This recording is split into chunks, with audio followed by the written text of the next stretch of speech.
हाय guys, नमस्कार। This is Ashok to teach you English grammar. पिछले video में हम लोगों ने देखा था दोस्तों प्रेजेंट इंडेफिनिट टेंस टेंसेस का एक ब्रीफ इंट्रोडक्शन भी देखा था हमने, और प्रेजेंट इंडेफिनिट टेंस का अफर्मेटिव और नेगेटिव सेंटेंसेस को हमने विद एग्जांपल देखा था। तो उसी क्रम में दोस्तों हम आज प्रेजेंट इंडेफिनिट टेंस का इंटरोगेटिव सेंटेंस या क्वेश्चन फॉर्म देखेंगे। और पिछला वीडियो जिन लोगों ने नहीं देखा है, अगर वो देखना चाहते हैं तो डिस्क्रिप्शन बॉक्स में, इसी वीडियो के लास्ट में डिस्क्रिप्शन बॉक्स में इसका लिंक दिया हुआ, वहाँ जाके पिछला वीडियो हमारा देख सकते हैं। ठीक है दोस्तों, शुरू करते हैं इंटरोगेटिव सेंटेंसेस। इंटरोगेटिव सेंटेंसेस वे होते हैं जिनसे हम किसी से प्रश्न पूछते हैं। The interrogative sentences are those which are used to ask questions. इनको हम क्वेश्चन फॉर्म भी कहते हैं, इन्हें हम क्वेश्चन फॉर्म भी कहते हैं।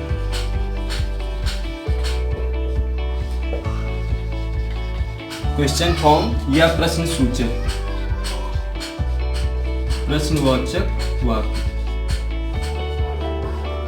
प्रश्नवाचक वाक्य। प्रश्नवाचक वाक्य दो प्रकार के होते हैं। एक तो वे होते हैं जिनमें हिंदी वाक्यों के प्रारंभ में क्या आता है, यानी कि क्या से प्रारंभ होते हैं।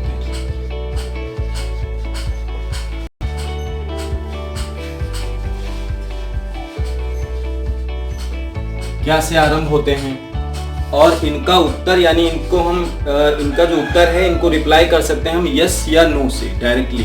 इन पूरा फुल स्टेटमेंट देने की जरूरत नहीं होती है, इसीलिए इन वाक्यों को हम यस या नो टाइप कहते हैं। यस और नो टाइप इनको कहते हैं। दूसरा टाइप दोस्तों वो होता है जब किसी हिंदी वाक्य में या इंग्लिश वाक्य में प्रश्नवाचक शब्द आता है, यानी क्वेश्चन वर्ड आता है और उनका रिप्लाई हमको फुल स्टेटमेंट में देना पड़ता है। ऐसे वाक्यों को WH टाइप कहते हैं। WH टाइप कहते हैं। WH टाइप इनको इसलिए कहते हैं क्योंकि हाउ को छोड़कर जितने भी क्वेश्चन वर्ड हैं वो WH से प्रारंभ होते हैं, इसलिए इसको क्वेश्चन वर्ड फॉर्म कहते हैं। तो अभी हम शुरू करेंगे, यस या नो टाइप देखेंगे।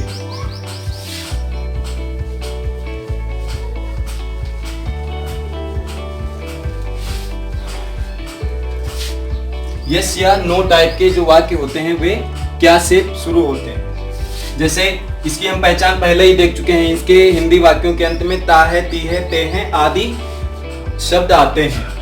तो क्या से शुरू होने पर इसका उत्तर हम यस या नो में दे सकते हैं। जैसे सबसे पहले तो इसका हम रूल्स देखते हैं। इसके रूल्स में क्या है, क्या की अंग्रेजी हम कभी नहीं लिखते हैं। इंडेफिनिट टेंस हो या कोई भी टेंस हो, जो वाक्य क्या से आरंभ होता है उसकी अंग्रेजी, क्या की अंग्रेजी वाक्य कभी नहीं लिखी जाती है, बल्कि हम हेल्पिंग वर्ब सदैव वाक्य के शुरू में ही यूज करते हैं। जैसे क्या रमेश बाजार जाता है, तो इस वाक्य में क्या आया है, तो हम क्या की अंग्रेजी पहले नहीं लिखेंगे। तो इसका स्ट्रक्चर देख लेते हैं क्या है। इसका जो स्ट्रक्चर है वो है, सबसे पहले हेल्पिंग वर्ब लिखते हैं। हेल्पिंग वर्ब इसकी है डू या डज। डू या डज, डू प्लूरल सब्जेक्ट के साथ आता है और डज सिंगुलर सब्जेक्ट के साथ आता है।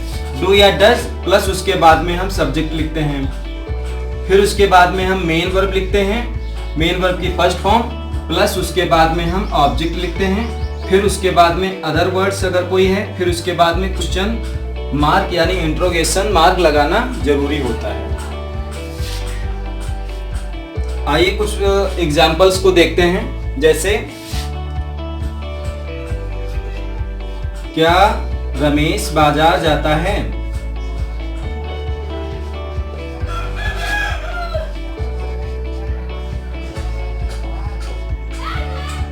Question mark. वाक्य के प्रारंभ में ही क्या है, इसलिए हमें इस स्ट्रक्चर से डू या डज में से एक लेना होगा। रमेश सिंगुलर है क्योंकि ये प्रॉपर नाउन हमेशा सिंगुलर होते हैं नाम किसी के, तो ये सिंगुलर है इसलिए हम डज लिखेंगे। Does Ramesh go to the market, और उसके बाद में क्वेश्चन मार्क लगाएंगे। ऐसे ही और वाक्य देखते हैं। क्या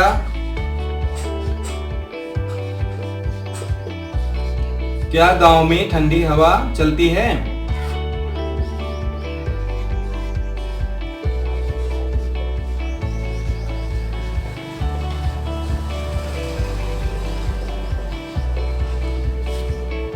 क्या चलती है? हवा।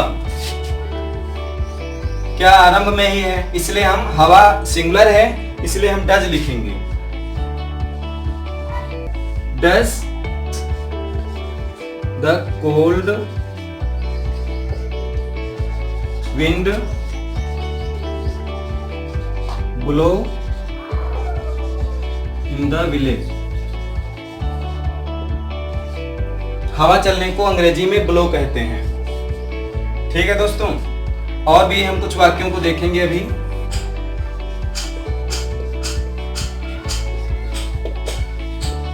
क्या लड़के मैदान में खेलते हैं? इसमें देखेंगे कर्ता कौन है? लड़के। लड़के खेलते हैं, लड़के प्लूरल है, ये बहुवचन का सब्जेक्ट है, इसलिए हम डू लगाएंगे। सबसे पहले हेल्पिंग वर्ब लिखेंगे डू द बॉयज।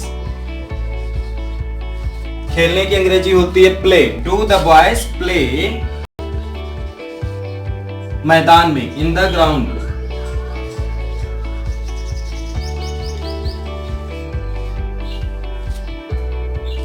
इस तरीके से हम क्या से प्रारंभ होने वाले वाक्यों को लिख सकते हैं।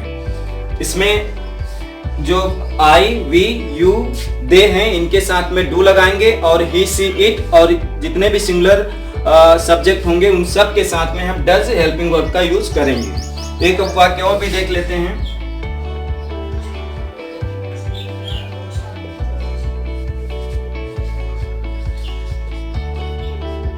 क्या राधा मधुर गीत नहीं गाती है?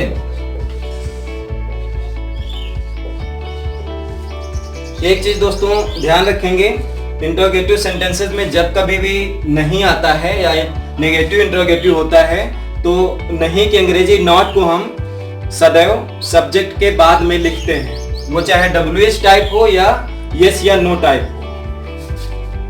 तो इसमें सबसे पहले हम हेल्पिंग वर्ब लेंगे सब्जेक्ट के अकॉर्डिंग। राधा हमारा सिंगुलर सब्जेक्ट है, इसलिए हम लिखेंगे डज। डज राधा नॉट, अब गाने की होती है सिंग। सिंग मधुर गीत को कहते हैं स्वीट सॉन्ग। ये हमारा वाक्य था इंट्रोगेटिव नेगेटिव। अब इसके बाद हम लोग ये समझ में आ गया होगा। अब हम लोग देख रहे हैं WH टाइप।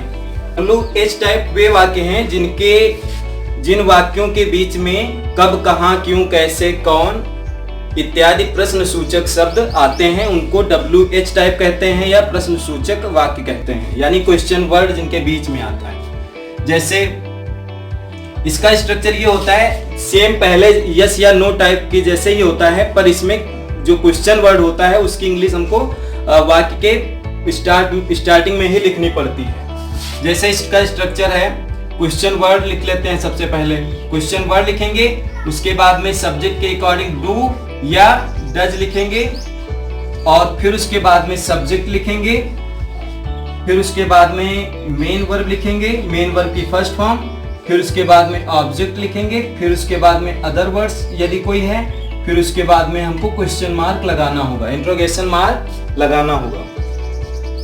जैसे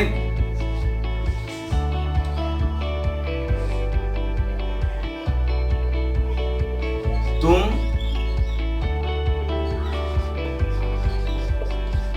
बाजार कब जाते हो? कब जाते हो, कब वाक्य के बीच में आया है, इसलिए कब की अंग्रेजी हम पहले लिखेंगे। कब की अंग्रेजी होती है when। when तुम के साथ डू लगाते हैं, when do you। जाने की अंग्रेजी go, when do you go to the market.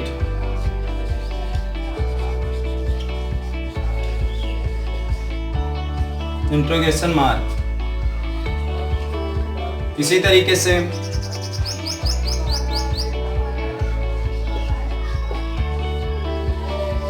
माता जी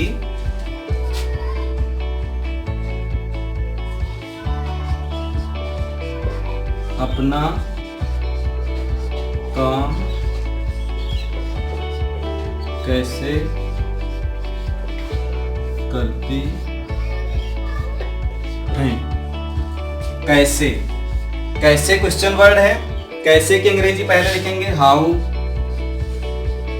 माता जी सिंगुलर है तो हाउ डज द मदर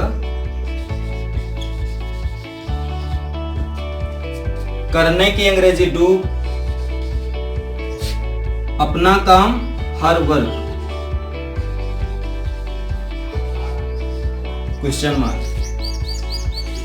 इसी तरीके से इसमें भी नेगेटिव इंटरोगेटिव सेंटेंसेस होते हैं, जैसे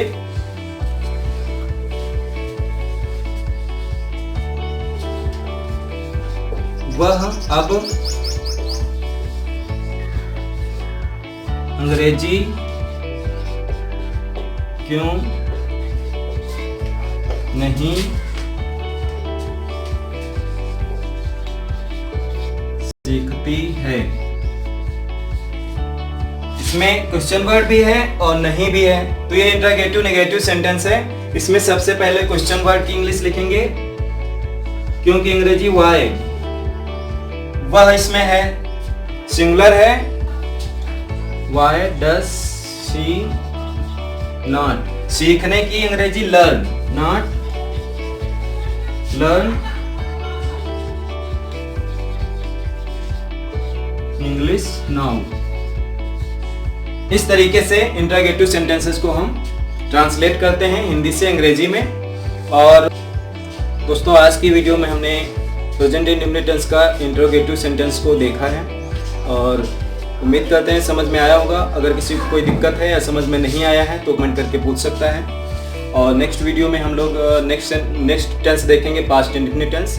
और अभी हम कुछ बातों पे चर्चा करेंगे, जैसे कि थोड़ा कंफ्यूजन रहता है कि किस प्रोनाउन के साथ में या किस नाउन के साथ अपना की अंग्रेजी क्या लिखी जाती है। अक्सर वाक्यों में आता है तो कंफ्यूजन हो जाता है कि अपना की अंग्रेजी क्या लिखें। जैसे कभी मैस्कुलिन जेंडर के साथ अपना आता है तो कभी फेमिनिन जेंडर के साथ अपना आता है, तो किसके साथ हिज लगता है, हर लगता है। तो इसी कंफ्यूजन को दूर करने के लिए हम कुछ बताने जा रहे हैं। जैसे कि अपना की अंग्रेजी आती है, जैसे कि मैं अपना काम करता हूँ, तो मैं के साथ अपना की अंग्रेजी क्या आएगी, वह अपना काम करती है या वे अपना काम करते हैं। तो इन सब के साथ अपना की अंग्रेजी जो होती है वो बदल जाती है इन सब प्रोनाउंस के साथ। जैसे आई के साथ अगर अपना आता है तो हम आई अगर सब्जेक्ट है तो उसके लिए हम अपना की अंग्रेजी माई लिखेंगे।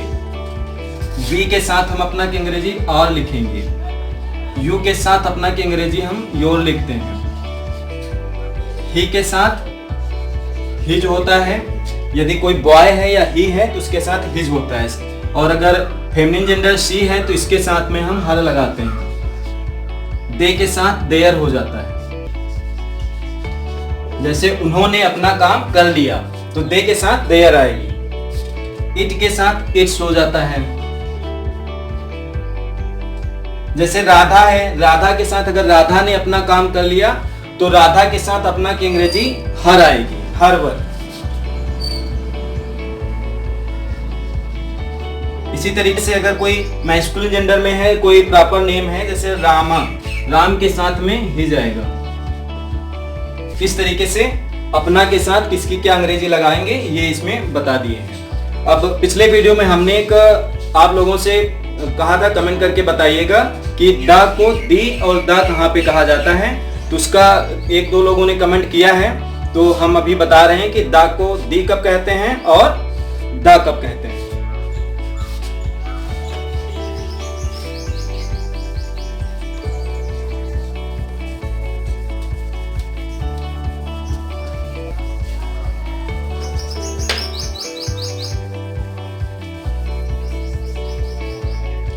जैसे हमने बताया था दी अर्थ, दी अर्थ और द सन बोला था। तो जो वावल से शुरू होते हैं, जितने भी वर्ड होते हैं जो वावल से शुरू होते हैं, उनसे पहले जब द आता है तो उसको हम दी प्रोनाउंस करते हैं। जैसे दी अर्थ, द सन, द स्काई, इस तरीके से। दी एंट, दी एलिफेंट,